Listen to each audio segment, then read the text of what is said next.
somebody discovered something in Ultimate Custom Night that might finally tell us definitively who is responsible for it, who's the one behind everything, who is the one you should not have killed. And believe it or not, it all comes down to a number. Slices, put on your aprons and let's bake ourselves a theory. Ultimate Custom Night is one of the most debated FNAF games to this day, but not all of its aspects are so hotly debated. After all, 99% of FNAF fans agree that the whole point of Ultimate Custom Night is William Afton is being tortured in some sort of memory purgatory for the foreseeable future. All of his worst deeds are being thrown back at him to make him suffer for what he did. And that's all pretty well established and understandable to get to. The big debate comes into who's doing this. Who's capable of creating this kind of torment? And in what form are they? Because there are a few options in front of us, and plenty of candidates who would like to make William suffer. Now, many people just assume that Golden Freddy is the one doing Ultimate Custom Night. After all, the final cutscene of the game is Golden Freddy twitching and fading into the distance, as if to say we're going to be here forever. Golden Freddy is also the only unkillable animatronic. You can collect a death coin during a run of Ultimate Custom Night and use it to disable one animatronic, killing them. But if you try to use this on Golden Freddy, not only does it not work, but a custom Fredbear jump scare occurs, the only time in the game that you can see this. And I would say that a majority of people do believe that Golden Freddy is the one behind Ultimate Custom Night, but it's not agreed upon, nor is it confirmed. Some people believe that this final cutscene is just whoever is doing Ultimate Custom Night reminding William of all of the terrible things he did, starting all the way back to his negligence leading to the death of the crying child. Sure, Michael Afton was the one that put him in there, but William should have been watching his damn kids. All this to say, Golden Freddy being the conductor of Ultimate Custom Night, while heavily speculated, is not confirmed. But then again, even with this argument, Golden Freddy is a vessel, not a spirit. So whether or not Golden Freddy's vessel is hosting the spirit who's behind Ultimate Custom Night, we still have to agree upon what spirit is behind Ultimate Custom Night. And for the most part, there's really three major candidates that people bring up in these debates. One of the least argued for but most narratively satisfying options is Michael Afton. After all, in every FNAF game leading up to Ultimate Custom Night, at least for some portion of the game, we seem to be playing as Michael Afton. So it's fitting that the final game in the series is Michael Afton running the game and William Afton being the one forced to play.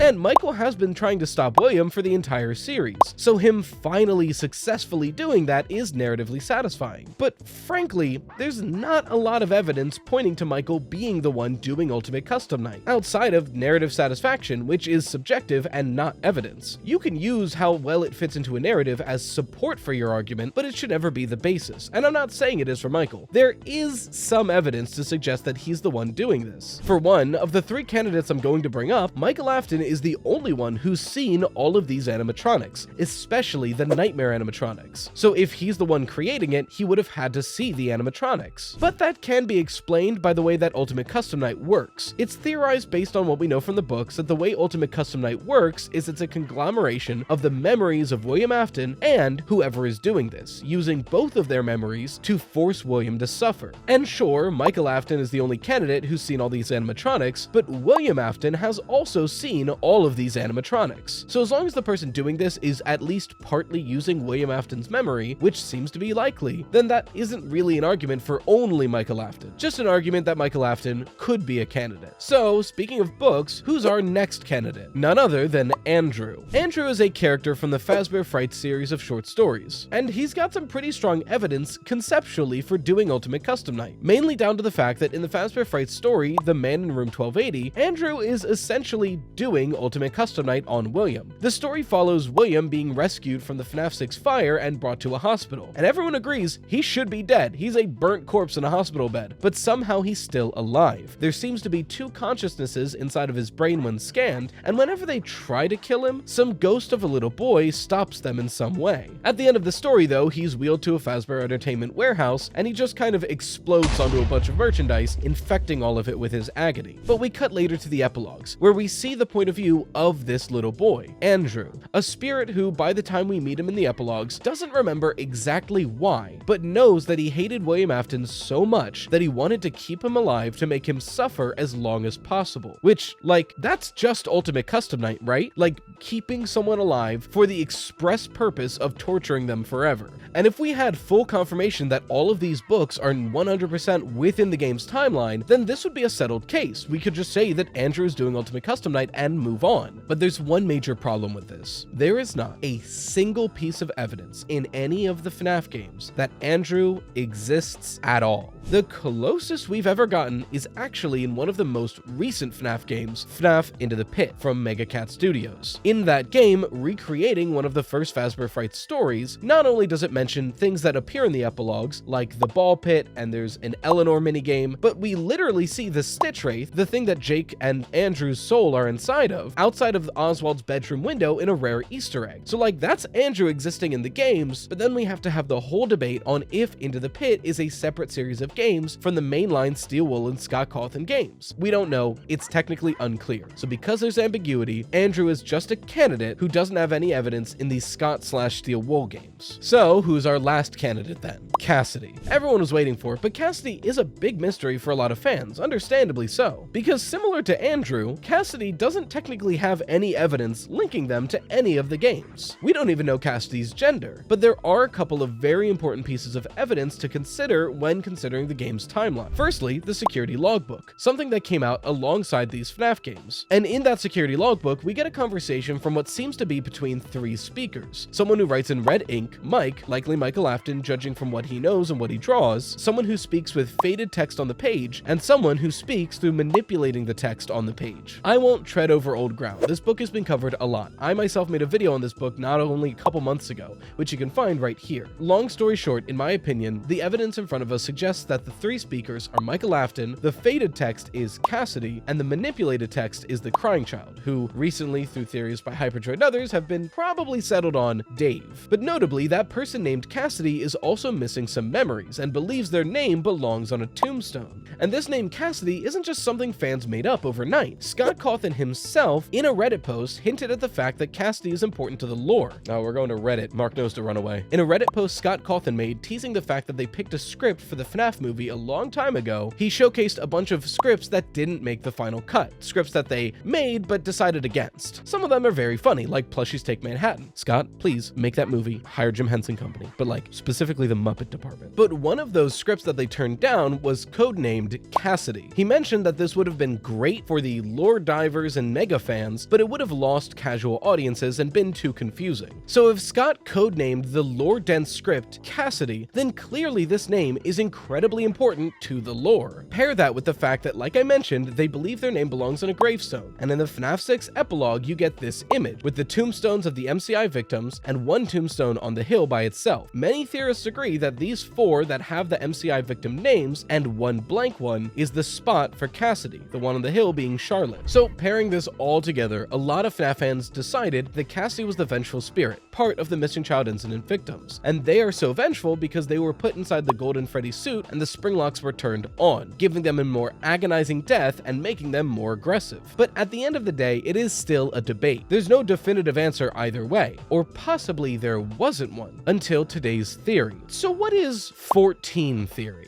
Recently, a video was put out by Narrow Raven about a theory he made with help from T-Dreads and Unwithered Truth. The theory video and stream highlights are in the description, as well as all of their channels, so make sure to go check them out. Not to mention the full context for 14 theory. I want to be clear as we get into this, I'm only going to be covering their major points. There's a lot of supporting evidence and other side theories that branch off from this that I'm not going to cover, so if you want the full theory, check out their video. And I also want to be clear that their theory doesn't specifically decide on Cassidy versus Andrew versus Michael, but I'm using their theory to get there, so that part is my bias, don't put that on them. Anyway, what is 14 theory? When they were looking over Ultimate Custom Night, they noticed something strange in the series of Toy Chica the High School Years cutscenes. Well, more strange than the concept of high schooler Toy Chica. Anyway, that being in this image of the lockers in the hallway, only the number 14 is slanted, specifically the locker next to Toy Chica, which was strange. There was only one number of this entire roster that gets larger than 14 slanted. Why did they do that? But then they looked at the roster and noticed that the 14th character on it was Golden Freddy, whose head is slanted. And who's number 15 right next to it? Springtrap, or William Afton. So not only do we have 14 being slanted, but since, as we all know, Toy Chica is William Afton. William Afton is on number 15 twice. So this is beginning to link Golden Freddy with the number 14. But the evidence doesn't just stop there. Like I mentioned, there are unlockable cutscenes in Ultimate Custom Night. 7 Toy Chica and the High School Year cutscenes, 6 Bear of Vengeance cutscenes, and 1 final cutscene, the one I mentioned of Golden Freddy fading into the distance. The final cutscene you unlock. If you've been counting, the 14th cutscene you unlock. Each cutscene unlocking after 700 points. In other words, you can unlock this cutscene by getting 4920, not 5020, which is 7 squared. Looking deeper into this, there are multiple backgrounds you can use throughout Ultimate Custom Night, one of them being the FNAF 4 bedroom, which has these stars on the top, which isn't too notable. The original FNAF 4 bedroom has them too, but the original FNAF 4 bedroom has 9, and this FNAF 4 bedroom has 14, one of them being differently colored than the rest of them. And no, this isn't lighting. They specified in the comments they checked the files to be sure, and the lighting is not the issue here. That star is a different color. But frankly, most importantly, to bolster this argument even further, how many people died because of William Afton's actions? Well, there's all 3 of his children. The bite victim ultimately died from William's negligence. Like I mentioned, Michael put him in there, but William was the one not watching his kids after all. Elizabeth Afton died due to his negligence, because sure, he can say, don't go near that animatronic, but dude, you made an incredibly dangerous animatronic, told your daughter you made it for her, and then just trusted that she wouldn't go to it? And of course, Michael Afton dies due to William's actions because he said, go into the sister location bunker, a bunker he knows is incredibly dangerous. There's Charlotte Emily, who he just straight up killed, and speaking of just straight up killing, there's the MCI, which had 5 victims, and if we count the DCI from FNAF 2, there's 5 bodies in the Save Them cutscene. So that's 5 DCI, 5 MCI, 3 Afton kids, and 1 Henry kid. That makes 14 victims.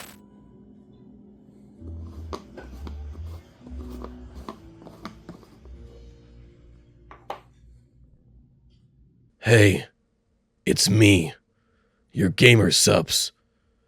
Your powder's low, idiot. You know you need more. Use code RYTOAST for 10% off. And it gives the guy money, which is more important. Oh, hold on.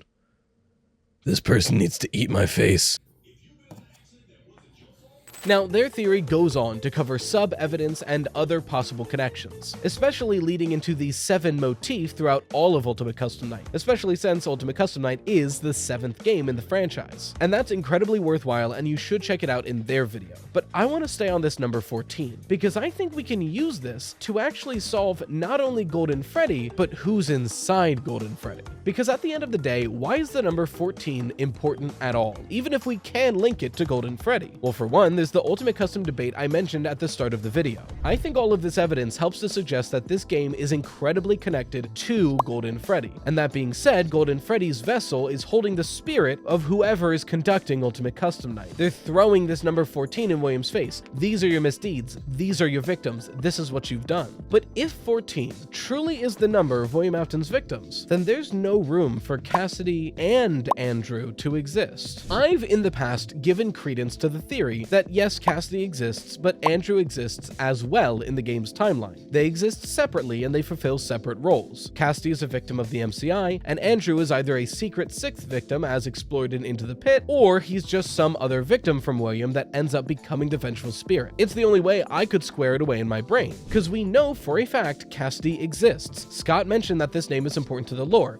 The name is mentioned in the security logbook. This name is relevant for some reason. But if Cassidy and Andrew both exist and they're both victims of William Afton, we have a major problem here. That would bring the victim count to 15. Golden Freddy would be 15 in Ultimate Custom Night, unlockable on the 15th cutscene, but it's not. All of this is 14, which means there's no room for Andrew in this timeline. Now, to be clear, this isn't trying to say that Golden Freddy is the 14th victim, like sequentially. That would be impossible, as this list includes the DCI and Michael Afton. And say what you want about the order of the early deaths in the franchise, but I think we can all agree that the MCI happened before FNAF 2 and before Sister Location. Like, maybe you could argue Sister Location, but like, the MCI happened before FNAF 2. We can agree on that. But I will mention, on note of the death order, the FNAF 4 bedroom. those star decals on the Ultimate Custom Night background could be hinting to the death order that Scott intended. After all, we know that Susie was the first of the MCI, so we can theorize that Cassidy was the last, since in this order there are 6 stars and then the white star. So if Susie happened first, then the 5 before that white star have to be the MCI, which leaves 1 victim in front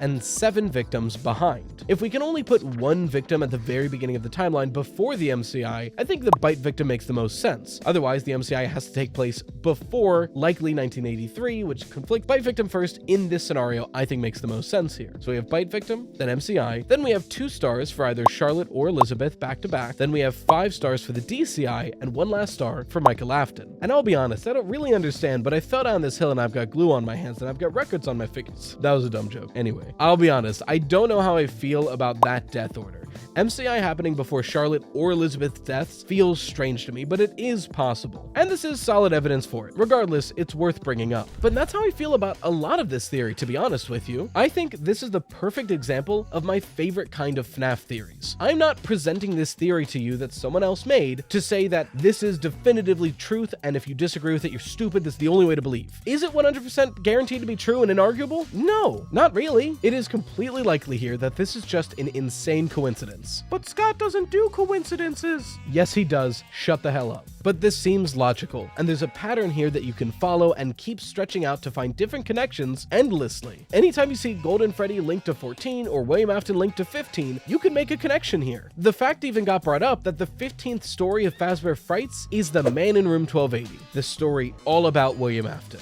And is that intended? Probably not, but it's a cool as hell connection. And that's how theory crafting in this franchise works, to be honest with you. You take your evidence, you take your pattern, and you look for connections. And keep looking for connections until you've exhausted all of your options, even if they're unlikely, even if you don't think they make sense. Because at the end of it, you can look back into what you've connected and see what points make the most sense and are the most sound. Because you can always look back and go, actually, that one's not it, we're going with this one. But you can only look back if you've made those connections and stretched it out as far as it will go. So again, a massive shout out and great work to Narrow Raven, T-Dreads, Unwithered Truth, all of you that put the work in to make this theory. And y'all gotta go check them out in the description below. A little bit of upkeeping, don't leave yet, don't leave yet, don't leave yet. Some of you may know that I live stream on Fridays on this channel. A lot of you may not know that I actually live stream 3 days a week, Monday, Wednesday, and Friday at 9 o'clock EST on this channel and on Rytoast, my second channel focused more on gaming. I also co-stream all of those on Twitch at RytoastYT. But I realize some people just don't give a shit about the live streams, and they're only here for the theories. And there is a smaller portion of people that only give a shit about the live streams. So to make things a little bit easier and more friendly to the viewer experience, I'm officially moving all of my streams over to the second channel and Twitch. So all streams moving forward, unless it's like a new game coming out or a charity event or something huge, will be on Rytoast, the channel here, and RytoastYT on Twitch at the same time. But if you're gonna watch, please watch on Twitch because the ad rate's better over there. And also there's like fun channel point stuff. Starting with today's stream where we're going to play Security Breach, but I gave Gregory a gun. It looked really fun, so I want to do it too. If you want your fan art featured on the channel, make sure to share with #ToastArt. Huge thank you to the best channel members, the Dough Risers. And until next time, as always, stay toasty, slices.